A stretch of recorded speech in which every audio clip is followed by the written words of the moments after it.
කම කුඩු කේරුකම කූටකකම තියාගෙන මිනිස්සු ජීවත් වෙන්නේ අද මැරෙන්නේ නැති මිනිස්සු වගේ. ඇයි මැරෙන්නේ නැති මිනිස්සු වගේ ජීවත් වෙන්නේ? තමන්ගේ මඩිය තර කරගන්නමයි, තමන්ගේ මල්ල පුරව ගන්නමයි. ඔවුන් විසින් බලන්නේ.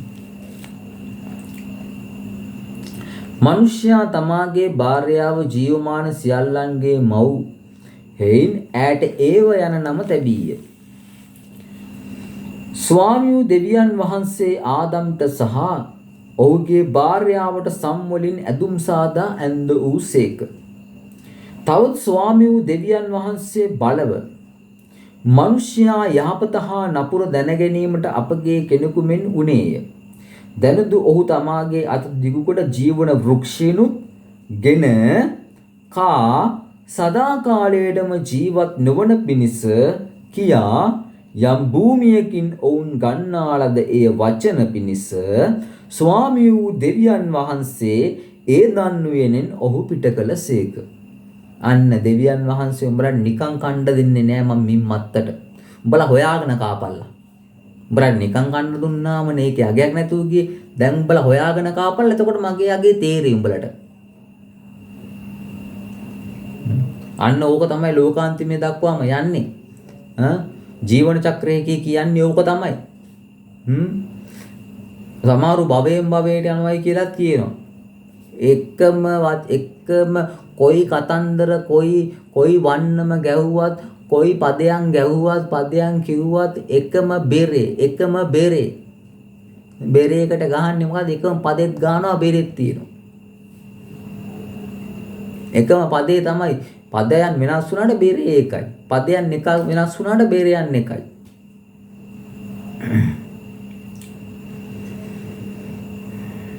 මෙසේ උන්වහන්සේ මනුෂ්‍යයා පිටතට එළවා ජීවන වෘක්ෂයට යන මාර්ගය රැකවල් කරන පිණිස ඒදන් උයනට නැගෙන හිරින් කේරුබ්වරුන්ද හැම අතටම කැරකෙන්නා වූ ගිනියම වූ කඩුවක්ද පිහිට වූසේක. දැන් අපි ගමු 4 වෙනි පරිච්ඡේදය. කායින් සහ ආබෙල්. කවුද මේ කායින් සහ ආබෙල් කියන්නේ? ආදම්ට ලැබුණු පළවෙනි දරුවෝ දෙන්න. මේ දරුවෝ දෙන්නට අමතරව තව දුවෙකුත් හම්බුණයි කියලා දේ වචනේ සඳහන් වෙනවා. මේ අපි දැන් බලමු ඒ ගැන. මනුෂ්‍යයා තමාගේ භාර්යාව ඒව හඳුනා ගත්තේය. හඳුනන්නේය. ගර්භණීව කායින් වදා ස්වාමින් වහන්සේගෙන් පුත්‍රයෙකු ලබා ගතමි කීවාය. නැවත ඔහුගේ සහෝදර වූ ආබෙල් වැදුවාය. ආබෙල් බැටළු පාලකයෙක් වූයේය. නමුත් කායින් ගොවියෙක් වූයේය.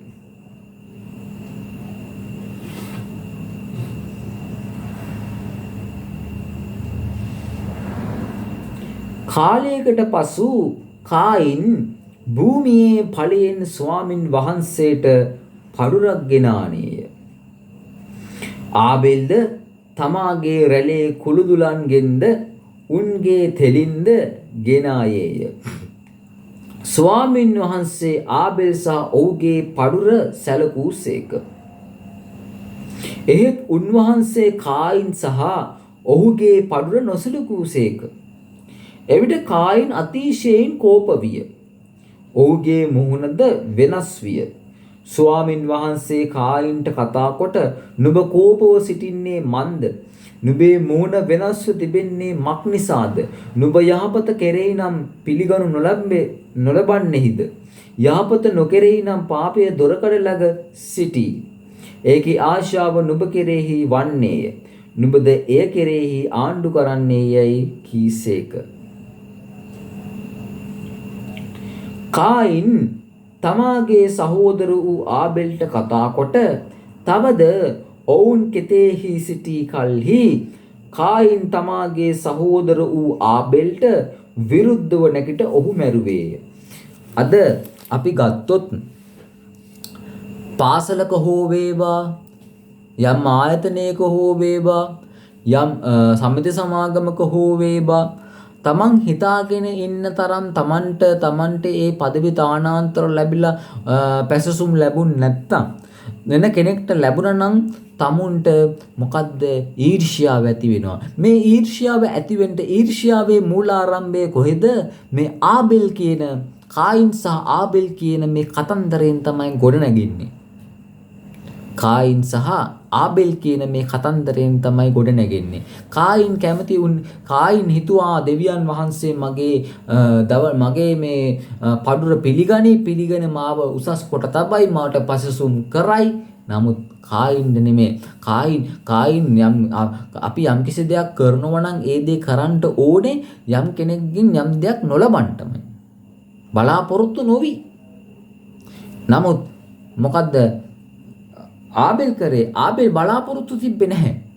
දෙවියන් වහන්සේගේ পদවි තානාන්තර වලට ආසාවුනේ නැහැ. බලාපොරොත්තු තිබ්බේ නැහැ. මුළු හදවතින්ම ගිහිල්ලා දෙවියන් වහන්සේට ඔප්පු කරා තමන්ගේ කුරුදුල් බැඩළුවෙක් කියලා දේව වචනේ මේ මම දැන් ඔබ හමුවේ තැබුවා.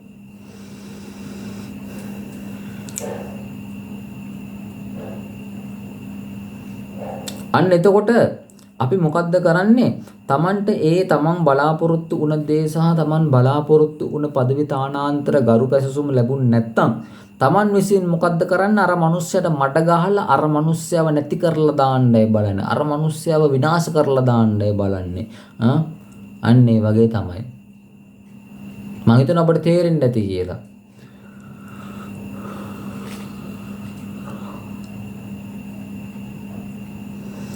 ස්වාමින් වහන්සේ නුඹේ සහෝදර වූ ආබෙල් කොහේදයි කායින්ට කීසේක. ඔහුද මම නොදනිමි. මම මාගේ සහෝදරයාගේ රැකවලාදයි කීය. උන්වහන්සේ නුඹ කුමක් කෙලෙහිද?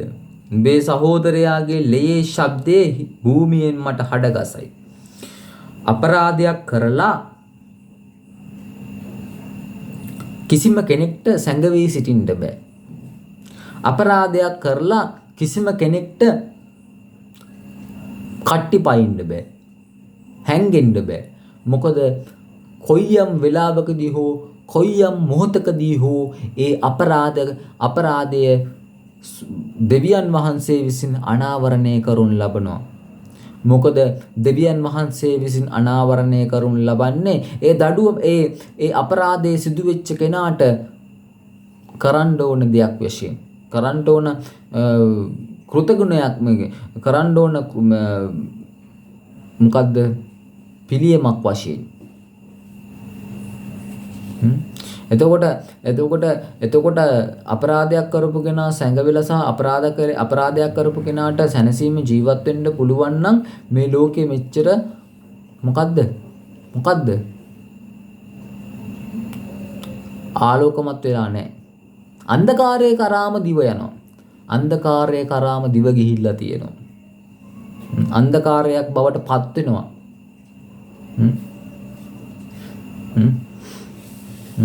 මිනිස්සෙක්ව අපරාධකාරයෙක් වුණාන් පස්සේ මිනිස්සෙක්ට අපරාධයට ගරු අධිකරණය විසින් මේ පොළොව තුළ මේ මම කතා කරන්නේ මේ පොළොව තුළ යම්කිසි ගරු අධිකරණයක් විසින් දඩුවම් පමුණුවල අපරාධකාරයය විසින් තහවුරු කරලා අපරාධකරුට දඩුවම් පමුණුවන්නේ ඇයි? අපරාධකරු ඒ වරදට යම්කිසි දඩුවමක් ලබලා ඒ දඩුවම ලැබුවලා එළියට එද්දී ඒ අපරාධකරු නිර්දෝෂී කෙනෙක් වශයෙන්, හොඳ කෙනෙක් වශයෙන්, යහපත් කෙනෙක් වශයෙන් නැවත උත්පාදනය වෙලා මේ සමාජයට වැඩදායි පුද්ගලයෙකු වෙයි කියන චේතනාවක් ඇතිවයි.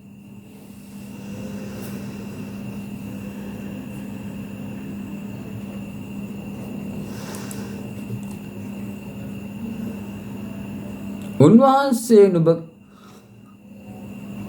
දැනුදු නුඹේ අතින් නුඹේ සහෝදරයාගේ ලෙය පිළිගන්නා පිණිස මුඛය ඇරියා වූ භූමියෙන් නුඹ සාපලද්දෙක්ය. භූමියෙන් සාපලද්දෙක්ය. මේකනේ අපිට යම්කිසි අපරාධයක් කරලා මම ඒකනේ කිව්වේ කිසිම කෙනෙක්ට සැනසීමෙන් ජීවත් වෙන්න බෑ. මොකද තමන්ගේ හෘද සාක්ෂිය දන්නවා තමන් කරලා තියෙන අපරාධයක්. ඒ අපරාධයට අනිවාර්යයෙන්ම දඩුවම් විඳින්නම ඕනයි. කොයි වෙලාවක හෝ කොයි මොහොතක හෝ තමන් නොදන්නා වෙලාවක ඒ අපරාධ කරුගේ අපරාධය පිළිබඳ අනාවරණය වන බැවින් උදාහරණයකට ගත්තොත් අපි ඒ කෙසේද කියා අපිට කවදාවත් බෝලයක් සංගවලා තබන්න බෑ ජලයට. ඒ බෝලය උඩට එනවා. ඒ වගේ තමයි යම්කිසි කෙනෙක් අපරාධයක් කරොත්, අපරාධයක් කරන්නට මුලපිරුවොත්, අපරාධයක් කරන්නට අනුබල දුන්නොත් කවමදාවත් තමන්ට ඒක සගවන්නටත් බෑ. තමන්ට ඒයින් පැනලා යන්නටත් බෑ. තමන්ට එම දඩුවමින්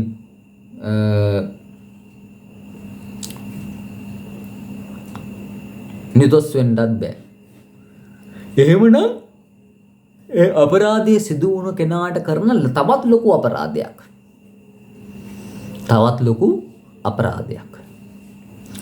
නුඹ භූමිය වගා කරන කල ඈ මෙතෙන් පටන් ඇගේ සාරවත්කම නුඹට නොදෙන්නේය. අපි නුඹ භූමිය වගා කරන කල භූමිය වගා කරන කල කිව්වාම අපි රැකී රක්ෂා කරලා යම්කිසි වේතනයක් ලබනවා නම්, ව්‍යාපාරයක් කරලා යම්කිසි ලාභයක් උපයනවා නම් අපිට මොකක්ද දෙන්නේ? අපි යම්කිසි මුදලක් හොයද්දී ඒ මුදලට 10 ගුණයකින් 100 ගුණයකින් මොකක්ද වෙන්නේ? ලැබෙනවා අය වෙනවා වගේම වැයවීම සිද්ධ වෙනවා. ලෙඩ දුක් හැදෙනවා, කරදර එනවා, දුක්ඛම් කටළු වෙනවා.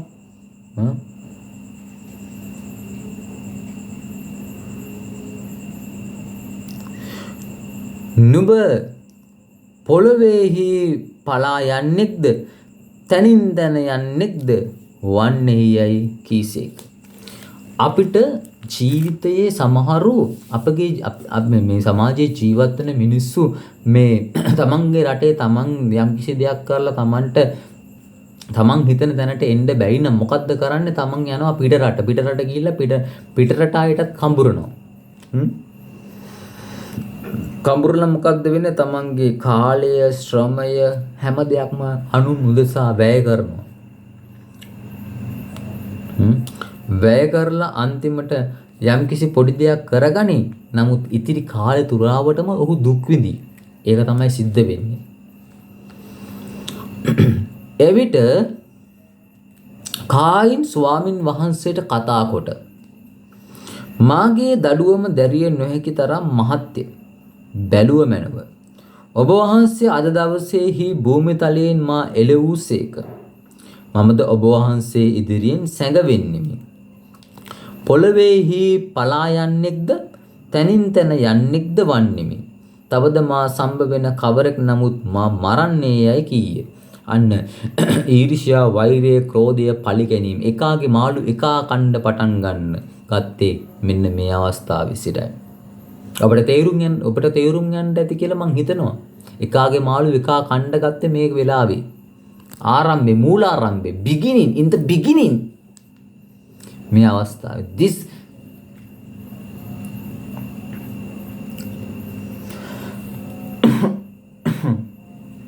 මේ අවස්ථාවේ එකාගේ මාළු එකා කණ්ඩ පටන් ගත්තේ අද මනුෂ්‍යයා ගාව නැහැ ආදරය, කරුණාව, මෛත්‍රිය, දයාව, ප්‍රේමය, අනුකම්පාව කියන දේ මනුෂ්‍යයා ගාව නැහැ. එකා මොනතරම් ජඩ වැඩක් කරලා හරි, මොන වගේ අපරාධයක් කරලා හරි, මොන යම් විදිහේ දෙයක් කරලා හරි තමන්ට ඕනේ අයාපත් දෙයක් කරලා හරි තමන්ට ඕනේ මොකද්ද? වැජබෙන්න ඕනේ. සුදු ඇන්දට ඒ මිනිස්සයා සුදු වෙන්නේ නැහැ සහෝදරයා. සුදු ඇන්දට ඒ මිනිහා සුදු වෙන්නේ නැහැ. ඒ මිනිහාගේ හිත සුදු වෙන්නේ නැහැ. අපට තේරුම් ගන්න ඇතිම කියලා මං හිතනවා. ස්වාමින් වහන්සේ ඉදින් යමෙක් කායින් මරන්නේද ඔහුගෙන් සත්වරක් පලිගනු ලබන්නේ යයි ඔහුට කීසේක. අපි යම්කිසි කෙනෙක්ට යම්කිසි අපරාධයක් කරොත් ඒ අපරාධය කරපු කෙනාගේ පවුලේ හෝ පරම්පරාවේ කෙනෙක් විසින් තමන්ගෙන් අනිවාර්යෙන්ම ඒ අයහපත් දෙයට පලිය ගන්නවාමයි. ඇයි ඒකට මූලාරම්භයේ තමයි මූලාරම්භයේ අඩිතාලම සකස් කරේ කවුද? මේ කායින්. පාපේ බලන්න. ආශාව මුල් කරගෙන පාපය ආවා. මොකද්ද? තණ්හාව මුල් කරගෙන වේදනාව ආවා. ක්‍රෝධය ආවා. ඊර්ෂ්‍යාවත් මුල් කරගෙන ආවේ. කායින් සම්භවෙන කිසිවෙක් ඔහුට පාර නොදෙන පිණිස ස්වාමින් වහන්සේ ඔහුට ලකුණක් නියම කළසේක. නමුත් කායින් සම්භවෙන කායින් කවුද? අපරාධකාරයා. ආබෙල් කවුද? අපරාධයේ ලකුණ කෙනා. කායින් කියන්නේ කවුද? අපරාධකරු. ආබෙල් කියන්නේ අපරාධයේ ලකුණ කෙනා. හරිද? නමුත් ඔහුට අපරාධයක් නොවන පිණිස. ඒ කියන්නේ මොකද්ද? අපි යම් විදියකින් යම් ආකාරයක් දැනුවත් හෝ නුදුනුවත් අපි අතින් යම්කිසි වරදක් වෙලා අපි යේසුස් වහන්සේ පිළිගත්තයි කියන්නකො පාපයෙන් නැවත හැරිලා අපි යේසුස් වහන්සේව අදාගෙන වතුර බෞතිස්මය ලැබලා අපි මේ මාර්ගයේ යනවා නම් අපිට දෙවියන් වහන්සේගෙන් සමාවක් තියෙනවා. නැත්තම් කිසිම කෙනෙක්ට සමාවක් නැහැ. මේ ලකුණ තමයි යේසුස් වහන්සේ. ඉතින් මම හිතනවා ඔබට මම මේ කියලා දුන්න පාඩම හොඳ ආකාරම නියමාකාරයෙන් ඔබට තේරුම් යන්නට ඇති කියා. ඉතින් මේ ඇසුවා වූ ඔබ හැමතෙම දිව්‍යමය ප්‍රඥාව ලැබිලා ඒ ප්‍රඥාව උපයෝගී කරගෙන මම මේ කියපු දේවල් හරියාකාරව තේරුම්ගෙන ඔබගේ ජීවිත වෙනස් කරගනී කියලා මා සිතනවා වගේම ඔබගේ ජීවිත වෙනස් වෙන්න ඕනයි කියලා මම යාඥා කරනවා. දරුවනේ, දෙමව්පියනේ, සහෝදර සහෝදරයනේ, යාඥාව තමයි බලවත්ම ආයුධය. ඒ ආයුධයෙන් ඕන කෙනෙක්ව ඕන විදිහකින් ඕන ආකාරයකින් ඕනෑම විදිහකින් අපිට මට්ටු කරන්නටත් පුළුවන්, වෙනස් කරන්නටත් පුළුවන්. ඉතින් මේ ඇසුවා වූ හැම කෙනෙක්ටම තමන්ගේ තමන් කරන්නා වූ තමන් එළබිලා ඉන්නා වූ වැරදි මාර්ග වලින් මිදලා ජීවමාන දෙවියන් වහන්සේව අදහාගෙන ජීවමාන දෙවියන් වහන්සේ තුලින් යේසුස් වහන්සේගේ ගැලවීම අත්දැකලා උන්වහන්සේගේ වතුර බෞතිස්මය ලැබලා ජලයෙන්ද ගින්නෙන්ද ආත්මෙන්ද නැවත උත්පාදනය වෙලා බෞතිස්මය ලැබලා නැවත අලුත් මැවිල්ලක් වෙයි කියාමා ඔබට ඔබ වෙනුවෙනුත් යාඥා කරන අතර ඔබට දේව ආශිර්වාදය ලැබේවායි කියාමා යාඥා කරනවා. මේ අසා සිටි ඔබ සැමටම මම දේව ආශිර්වාදයේම පතනවා. ඒ වගේ තමයි ඔබ සැම මේ ශ්‍රවණය කරව ඔබ සියලු දෙනාම මම හිතනවා මං වෙනුවෙන් යම්කිසි දෙයක් කරන්න. මොකද අපි ලබනවා වගේම ලබා දෙන්නත් ඕන. ඒ ලබා දෙන දේ තමයි මේ මගේ මේ YouTube channel එක subscribe කරන්න කියලා මං ඉල්ලා සිටිනවා. ඔබ හැමට ජේසු පිහිටයි. ආමේන්.